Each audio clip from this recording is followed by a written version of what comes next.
(1986년) 모 대학 목과 학생 20명이 경기도 가평군에 위치한 대성리로 MT를 갔습니다. 정확한 기억은 아니지만 남자 14명, 여자 6명으로 구성된 이과 학생들은 대성리의 한 민박집에 방 2개를 잡고 1박 2일 일정으로 MT를 갔죠. 이 민박집은 방이 10여 개로 사건 당시 주인 부부와 자녀 2명 이외에 숙박 손님은 없었다고 합니다.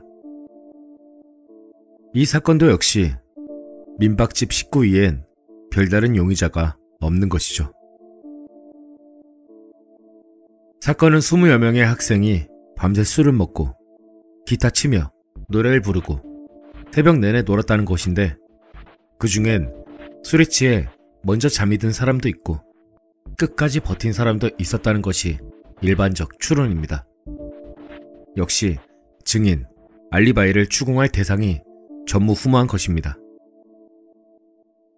과 학생들이 MT를 온 첫날과 둘째 날 점심때쯤에 민박집 아주머니가 방문을 여는 순간 매캐한 아모니아 냄새가 가득했고 20여 명의 학생이 전부 한 방에 널브러져 있었다고 증언했습니다.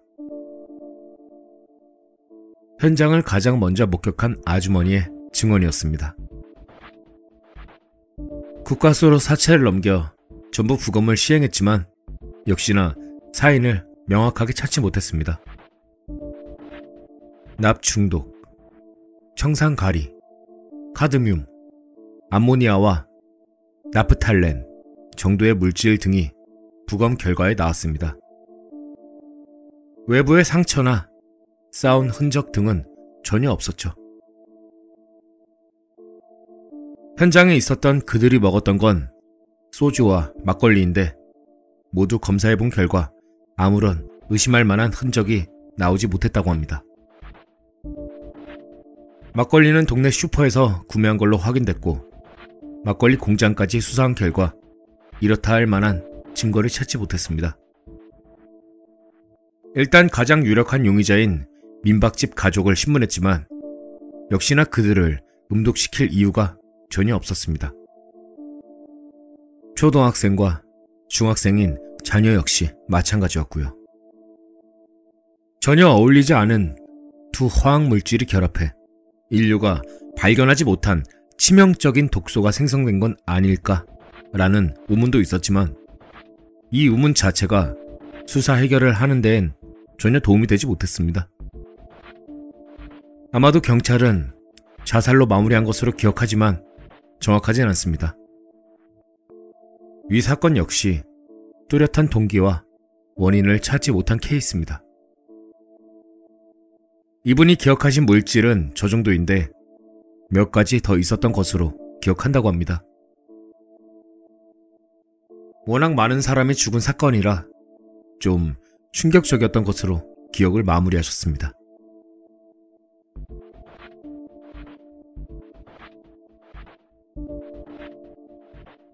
두 번째 미스테리 사건입니다. 아마도 1970년대 말 밀양에 있는 한 저수지에 있었던 사건으로 기억합니다. 동네 저수지에 가끔 외지 사람이 와서 낚시를 하는 곳인데 이곳에서 한 사람이 의문의 변사체로 발견된 사건입니다.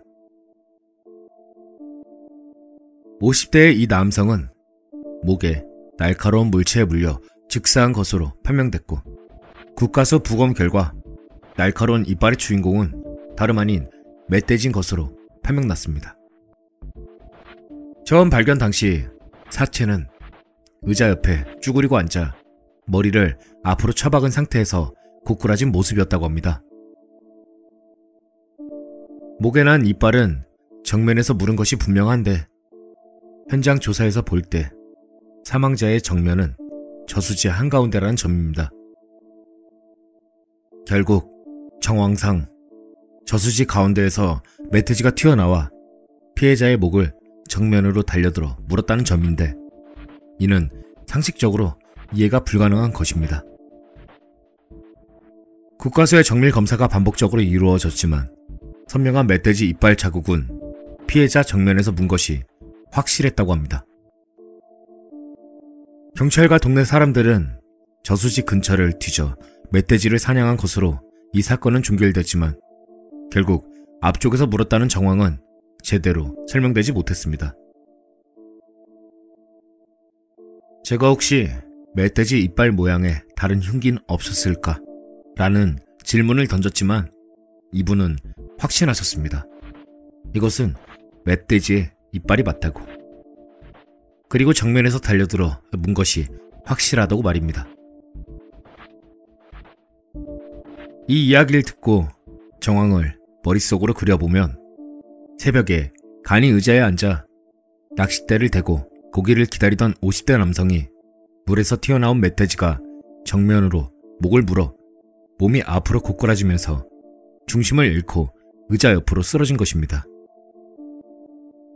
그럼 이것을 억지로 논리를 세우면 저수지 앞에 물이 얕은 곳에 멧돼지가 물에 잠수해 있다가 배고픈 멧돼지가 피해자를 먹인 것으로 생각하고 목을 정면으로 물기 위해 덤볐다는 것인데 이건 뭔가 개운하진 않네요. 여러분들의 생각은 어떻습니까?